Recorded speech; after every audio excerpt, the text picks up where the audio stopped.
आज से हम लोग स्टार्ट करेंगे, तो भगवान को नाम लेके स्टार्ट करेंगे। पहले हम ले लेते हैं प्रणाम प्रणाम प्रणाम। प्रणाम प्रणाम प्रणाम। ठीक है, अब हम लोग आज से देखेंगे गांधी युग। गांधी युग में पहले थोड़ा सा हम लोग महात्मा गांधी के बारे में जान लेते हैं।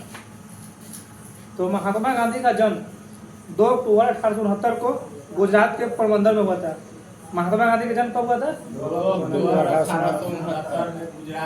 पोरबंदर में। ठीक है, गांधी जी का जन्म 2 अक्टूबर 1869 को गुजरात के पोरबंदर में हुआ। ठीक है, 2 अक्टूबर को अंतर्राष्ट्रीय अहिंसा दिवस के रूप में मनाते हैं। 2 अक्टूबर को कौन सा दिवस मनाते हैं? अंतर्राष्ट्रीय अहिंसा दिवस। 2 अक्टूबर को कौन सा दिवस मनाते हैं? अंतर्राष्ट्रीय अहिंसा दिवस। ठीक है, गांधी जी का पिता का नाम क्या था? करमचंद गांधी था। गांधी जी का पिता का नाम क्या था? करमचंद गांधी। गांधी जी के पिता का नाम क्या था? करमचंद गांधी था।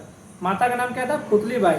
माता का नाम क्या था? पुतलीबाई। माता का नाम क्या था? पुतलीबाई। माता का क्या नाम था? पुतलीबाई। गांधी जी का विवाह हुआ था 1883 में कस्तूरबा गांधी से।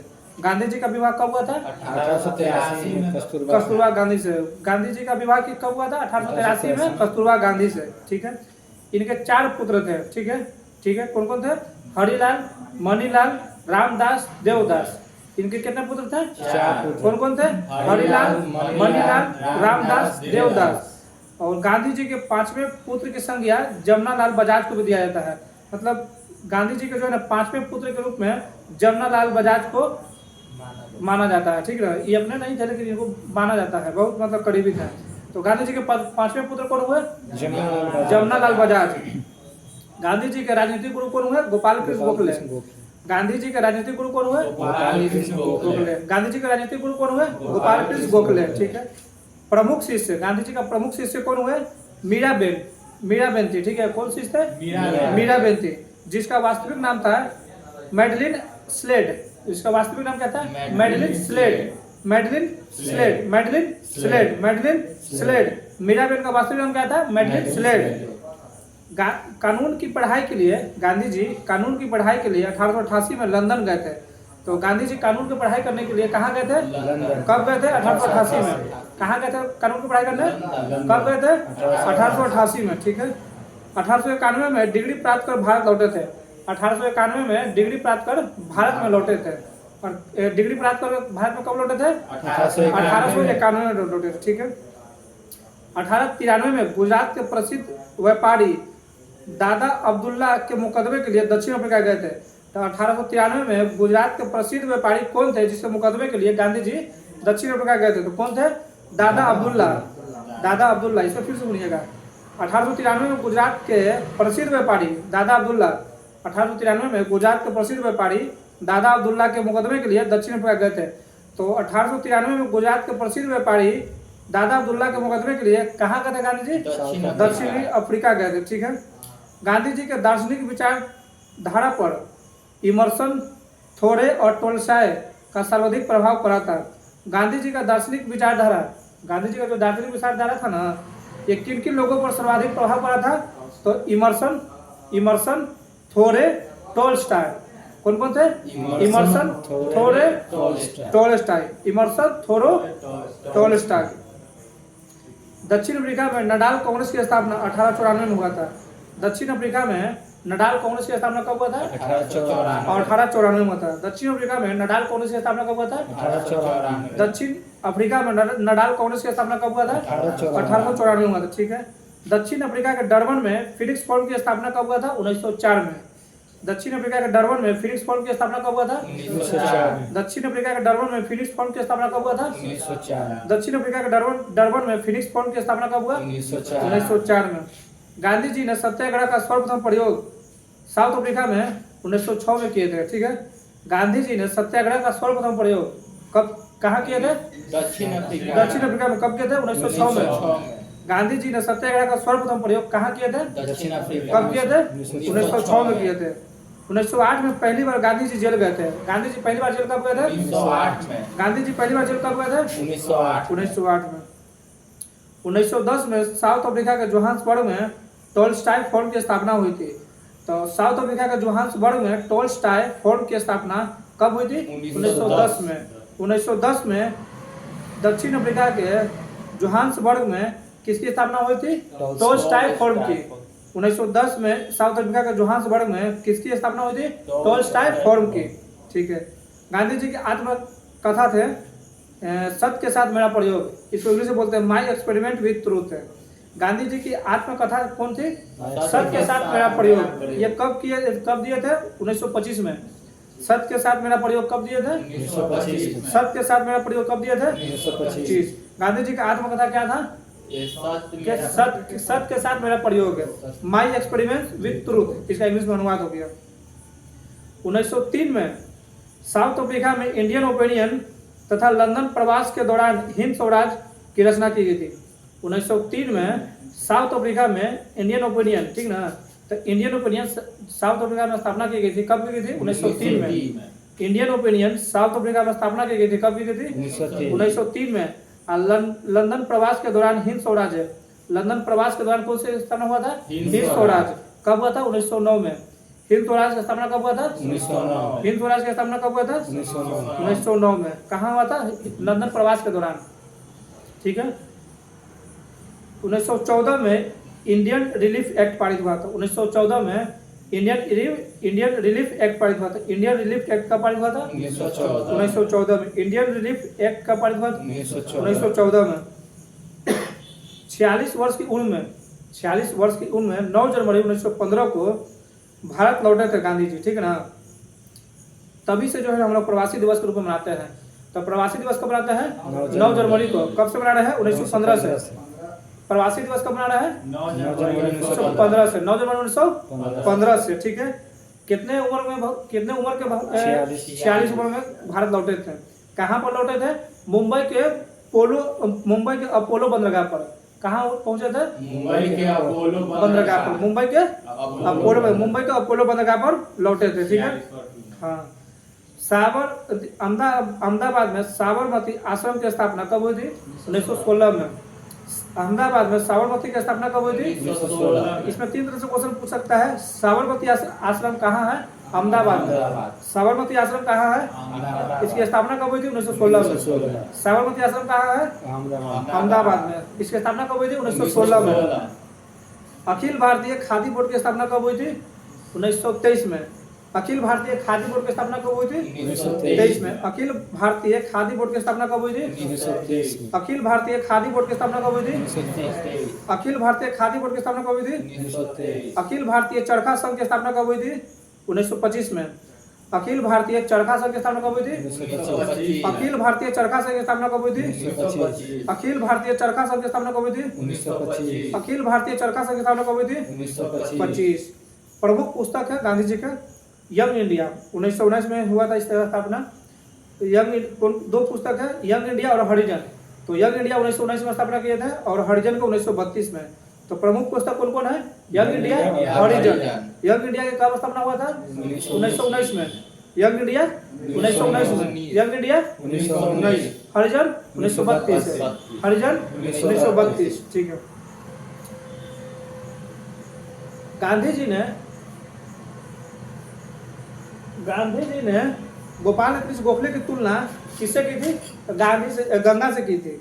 गांधी जी ने गोपाल कृष्ण गोखले की तुलना किससे की थी? गंगा से की थी। गांधी जी ने गोपाल कृष्ण गोखले की तुलना किससे की थी? गंगा से की थी। गांधी जी ने गोपाल कृष्ण गोखले की तुलना किससे की थी? गंगा से की थी। फिरोज शाह मेहता की तुलना किससे की थी? हिमालय से। गांधी जी ने फिरोज शाह मेहता की तुलना किससे की थी? हिमालय से। गांधी जी ने फिरोज शाह मेहता की तुलना किससे की थी? हिमालय से की थी। गांधी जी ने बाल गंगाधर तिलक को तुलना किससे की थी? समुद्र से की थी। गांधी जी ने बाल गंगाधर तिलक को तुलना किससे की थी? समुद्र से। गांधी जी ने बाल गंगाधर तिलक को तुलना किससे की थी? समुद्र से की थी। गांधी जी को कुछ उपाधियां मिली थी, वो हम लोग थोड़ा देख लेते हैं। तो गांधी जी को राष्ट्रपिता सर्वप्रथम किसने कहा था? सुभाष चंद्र बोस ने। गांधी जी को राष्ट्रपिता कौन क्या था? सुभाष चंद्र बोस। गांधी जी को राष्ट्रपिता सर्वप्रथम किसने कहा था? सुभाष चंद्र बोस ने कहा। गांधी जी को महात्मा की उपाधि कौन दिया था? रविन्द्रनाथ टैगोर। गांधी जी को महात्मा की उपाधि कौन दिया था? गांधी जी को महात्मा की उपाधि कौन दिया था? गांधी जी को महात्मा की उपाधि कौन दिया था? रविन्द्रनाथ टैगोर। ये कब दिए थे? चंपारण सत्याग्रह के समय में। कब दिए थे? चंपारण सत्याग्रह के समय में। चंपारण सत्याग्रह के समय में दिए थे। बापू किसने कहा था? जवाहरलाल नेहरू ने कहा था। बापू महात्मा गांधी को बापू किसने कहा था? महात्मा गांधी को बापू किसने कहा था? जवाहरलाल नेहरू कहा था, ठीक है।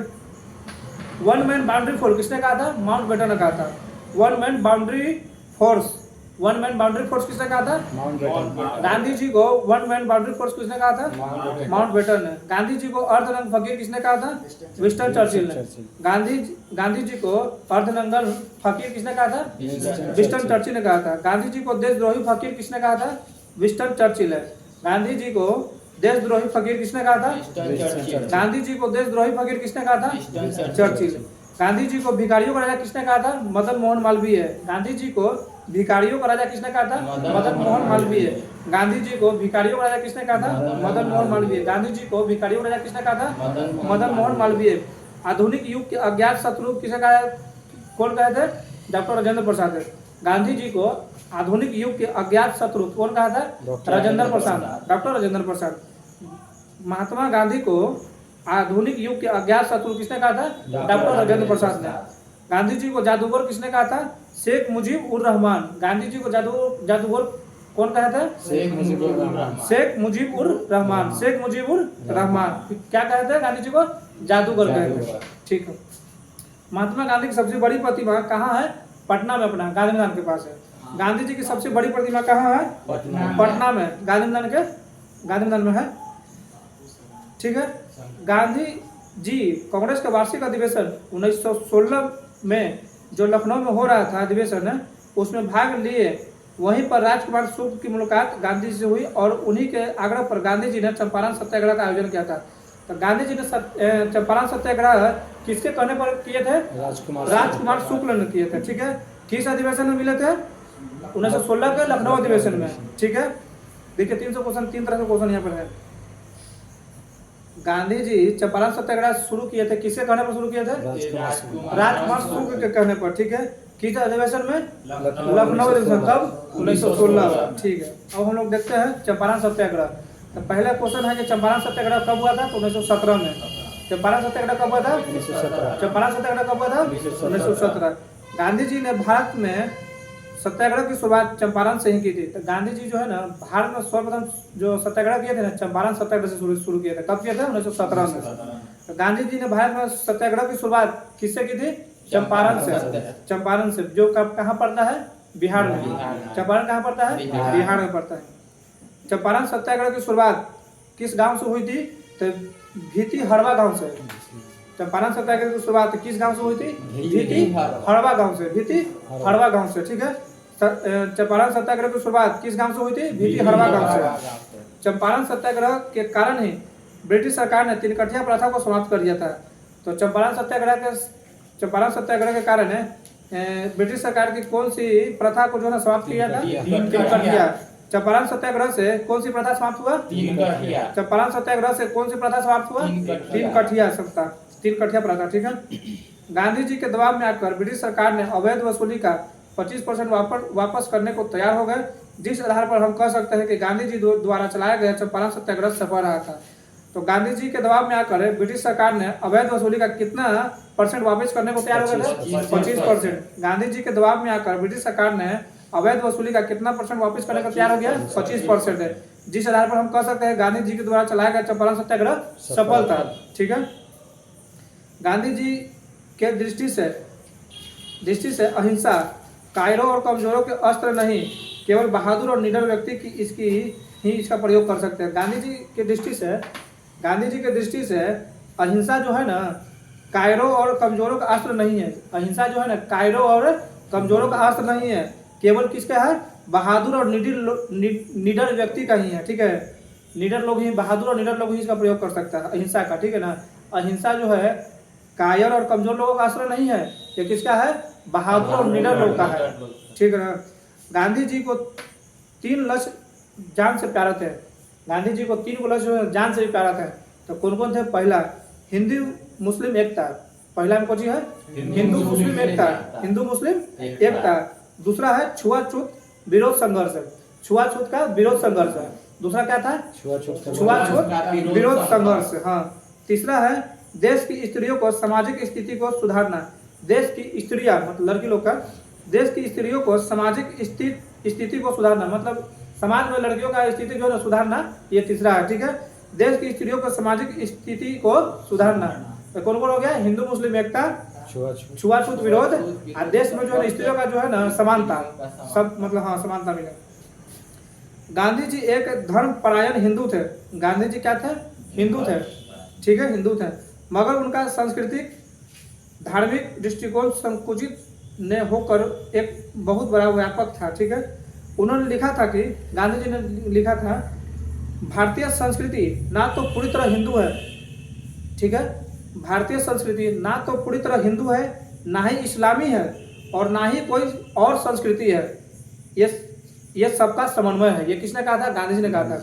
ये किसने कहा था? भारतीय संस्कृति ना तो हिंदू है, ना ही इस्लामी है और ना ही कोई और संस्कृति है, यह सबका समन्वय है। किसने कहा था? महात्मा गांधी ने कहा था। भारतीय संस्कृति ना तो पूरी तरह हिंदू है, ना ही इस्लामी है और ना ही कोई और संस्कृति है, बल्कि यह सबका समन्वय है। किसने कहा था? महात्मा गांधी ने कहा था।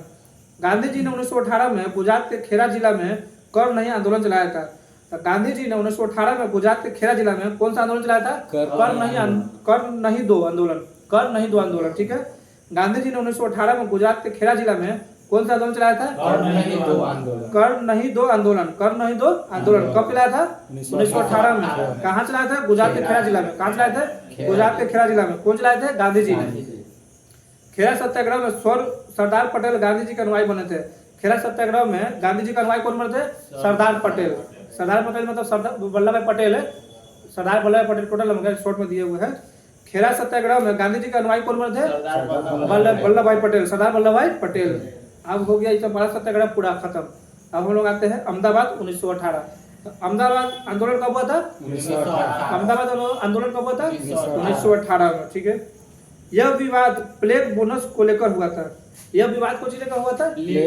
प्लेग बोनस अगर बोला जाए तो क्या है? तो जिसे इसमें क्या है ना कि जब जो मिल में जब आदमी काम कर रहे थे ना, तो उसमें प्लेग बहुत फैल गया था।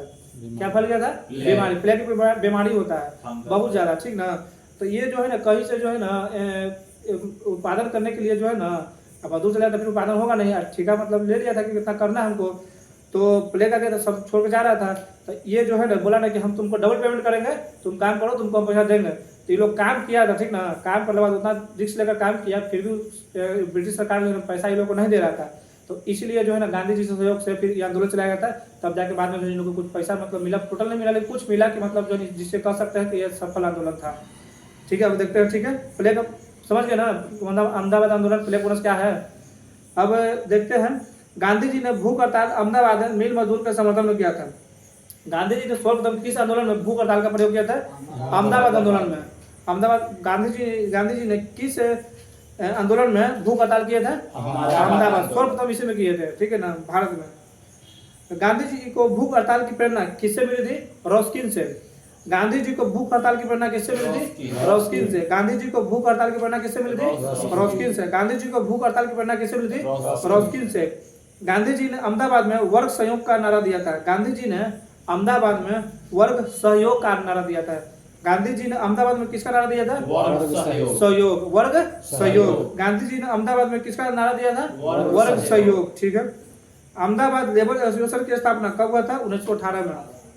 अहमदाबाद में लेबर एसोसिएशन की स्थापना कब हुआ था? 1918 में। अहमदाबाद में लेबर एसोसिएशन की स्थापना कब हुआ था? 1918। अहमदाबाद में लेबर एसोसिएशन की स्थापना कब हुआ था? 1918।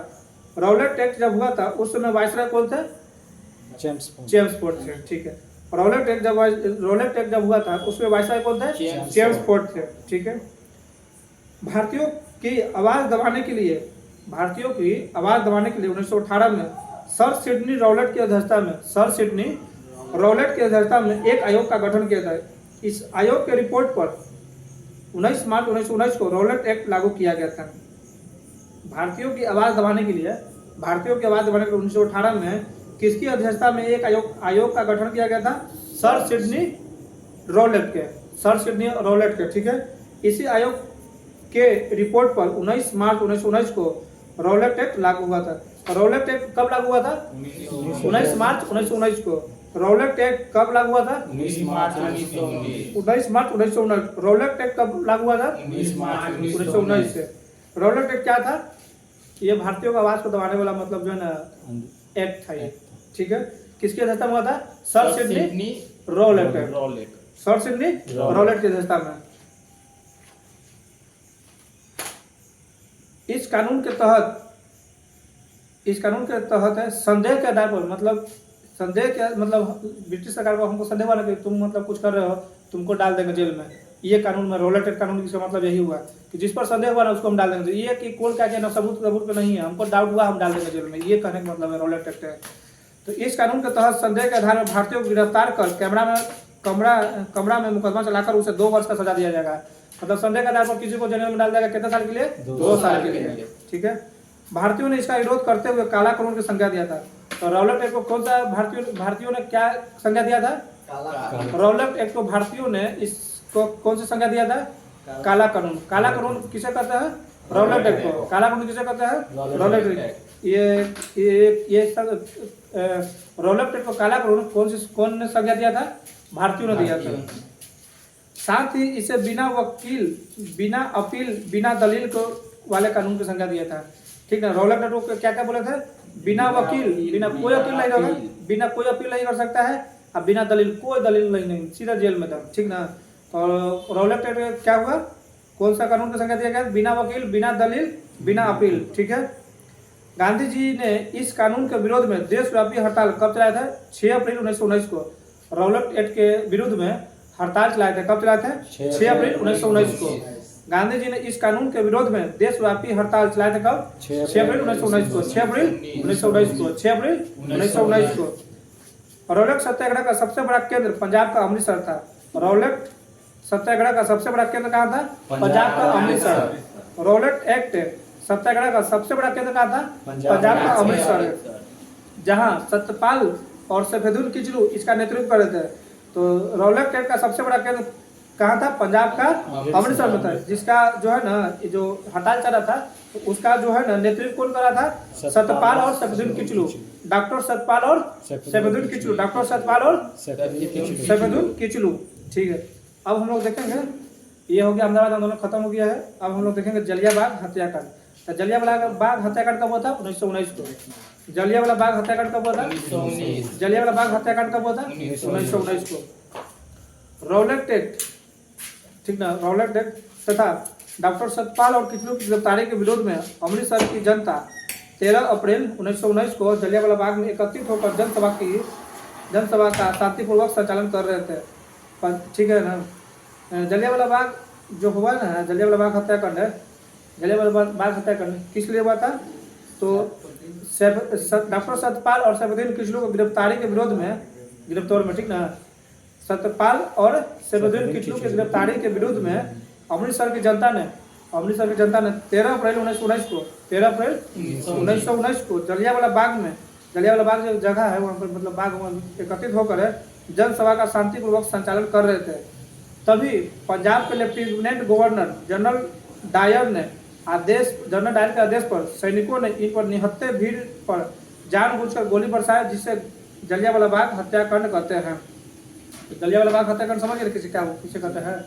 सत्यपाल और सफेदुल किचलू के गिरफ्तारी के विरोध में 13 अप्रैल 1919 को जलियांवाला बाग में एकत्रित होकर जनसभा कर रहे थे।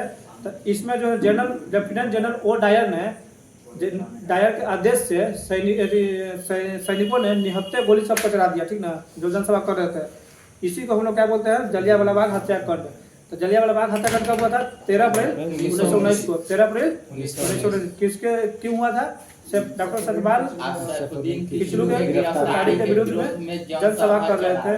और उसमें जो जनरल ओ डायर ने है ना आदेश से सैनिकों ने निहत्थे गोली चलाने पर साथ दिया। जलियांवाला बाग जो होता है ना, ये इस हत्याकांड में कौन से व्यक्ति जो है ना सैनिकों ने जलियांवाला बाग में हंसराज नामक हाथी सैनिक ने अंग्रेजों को सहायता दिया था। तो इस हत्याकांड में अंग्रेजों को कौन सहायता किया था? हंसराज नामक सैनिक थे। ठीक ना, हंसराज नामक सैनिक थे। ठीक है। तो जलियांवाला बाग हत्याकांड में कौन सा व्यक्ति जो है ना अंग्रेजों को सहायता दिया था? हंसराज। ठीक है। इस हत्याकांड के विरोध में जो व्यक्ति को जो सामान मिला था ना वो वापस कर दिए थे। तो गांधी जी ने क्या वापस किया था? केसरी हिंद के। गांधी जी ने कौन सा उपाधि लौटा दिए थे? गांधी जी ने कौन सी उपाधि लौटा दिए थे? केसरी हिंद लौटा दिए थे। जमनालाल बजाज ने क्या लौटा दिए थे? राय बहादुर। राय बहादुर। जमनालाल कौन से उपाधि लौटा दिए थे? जमनालाल बजाज ने कौन सी उपाधि लौटा दिए थे? राय बहादुर का। रविन्द्रनाथ टैगोर ने कौन सी उपाधि लौटा दिए थे? नाइटहुड का। रविन्द्रनाथ टैगोर ने कौन सी उपाधि लौटा दिए थे? नाइटहुड का। रविन्द्रनाथ टैगोर ने कौन सी उपाधि लौटा दिए थे? नाइटहुड का। शंकरन नायर नामक व्यक्ति ने वायसराय के कार्यकारिणी परिषद से इस्तीफा दे दिया था। तो इस जलियांवाला बाग हत्याकांड के विरोध में भारत ने वायसराय के कार्यकारिणी परिषद से इस्तीफा दिए थे। कौन दे दिए थे? शंकरन नायर। वायसराय के कार्यकारिणी परिषद से इस्तीफा कौन दे दिए थे? शंकरन नायर ने। वायसराय के कार्यकारिणी परिषद से इस्तीफा कौन दे दिए थे? शंकरन नायर दे दिए थे। ठीक है। इस हत्याकांड के बाद पंजाब में मार्शल लॉ लागू कर दिया गया था। इस हत्याकांड के बाद पंजाब में मार्शल लॉ लागू कर दिया। कब कर दिया गया था? 15 अप्रैल 1919 को। 15 अप्रैल मतलब 2 दिन बाद 15 अप्रैल 1919। 15 अप्रैल। इस हत्याकांड के बाद पंजाब में मार्शल लॉ लागू कर दिया था। कब कर दिया था? 15 अप्रैल 1919 को। इस हत्याकांड के बाद हिंसक विद्रोह की आशंका के चलते गांधी जी ने 19 अप्रैल 1919 को रॉलेट सत्याग्रह स्थगित करने की घोषणा किया था। तो इस हत्याकांड के बाद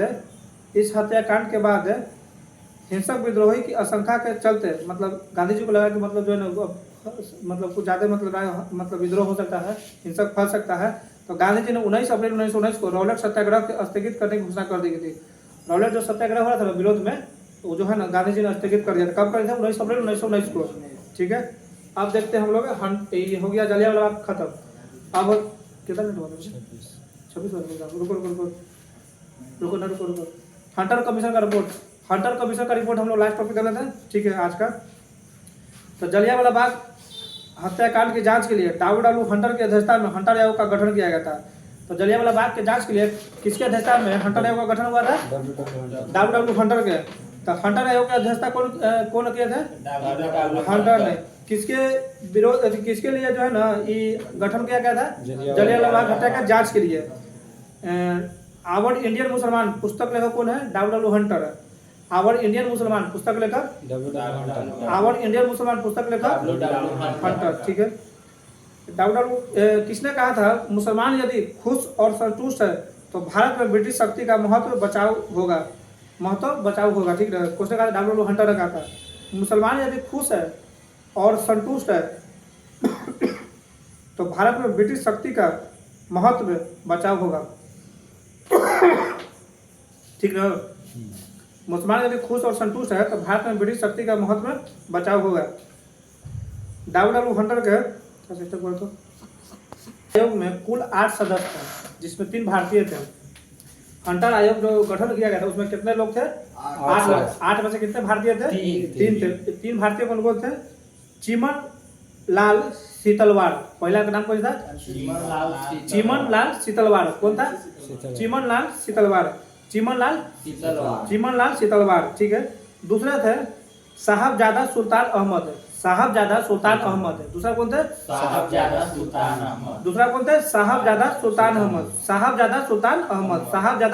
अहमद है। तीसरा थे जगत नारायण। हम लोग उसको याद रख सकते हैं, जगत नारायण कॉलेज है उससे याद रख सकते हैं। तीसरा कौन थे? जगत नारायण। ये व्यक्ति का नाम है। ठीक है ना। ये हम याद करने के वो जगत नारायण कॉलेज बोल रहे हैं। जगत नारायण कौन थे? चिमन लाल सीतलवाड़, साहबजादा सुल्तान अहमद। तीसरा कौन थे? जगत नारायण। सरकारी रिपोर्ट के अनुसार जलियांवाला बाग हत्याकांड में कुल कितने व्यक्ति मारे गए थे? 379। कितने लोग जलियांवाला बाग में मारे गए थे? 379। ठीक है। मारे जाने वाले की संख्या ऐसे तो थे 1000 से अधिक थे, लेकिन दिखाया गया 379। ठीक ना। मारे संख्या कितने थे? 1000 से अधिक थे और लगभग 3000 व्यक्ति बुरी तरह से घायल थे। लगभग कितने लोग घायल थे? 3000 से बुरी तक जो है घायल थे। जलियांवाला बाग हत्याकांड की जांच के लिए मदन मोहन की अध्यक्षता में कांग्रेस ने एक कमेटी का गठन किया था। इनके अन्य सदस्य थे मोतीलाल नेहरू और गांधी जी भी थे, जिसका प्रारूप तैयार कौन किए थे? गांधी जी ने तैयार किए थे। तो ये तो मतलब हंटर आयोग ने करवे किए थे, भारतीय लोग भी किए थे। जलियांवाला बाग हत्या की जांच के लिए किसके अध्यक्षता में हुआ था? मदन मोहन मालवीय में। जलियांवाला बाग हत्याकांड की जांच किसके अध्यक्षता में हुआ था? मदन मोहन मालवीय के लिए। कांग्रेस ने एक कमेटी का गठन किया था। कांग्रेस ने इसका जांच के लिए कमेटी का गठन किया था, जिसके और अन्य सदस्य कौन थे? मोतीलाल नेहरू और गांधी जी थे। इसका प्रारूप तैयार कौन किए थे? गांधी जी ने तैयार किया। ठीक है। कालांतर में आगे चलकर पंजाब के सरदार उधम सिंह 13 मार्च 1940 को लंदन के कैक्सटन हॉल में जनरल ओ डायर की गोली मारकर हत्या कर दिया था। तो जनरल ओ डायर ने आदेश सैनिकों को गोली मारने की हत्या कब दिया था? 13 अप्रैल 1919 को। अब बदला कब लिया था उधम सिंह ने? 40 में लिए थे। कहाँ लिए थे? इंग्लैंड के कैक्सटन हॉल में 13 मार्च 1940 को गोली मारकर हत्या कर दिए थे। ठीक है, हम लोग का आज हो गया। क्षमा।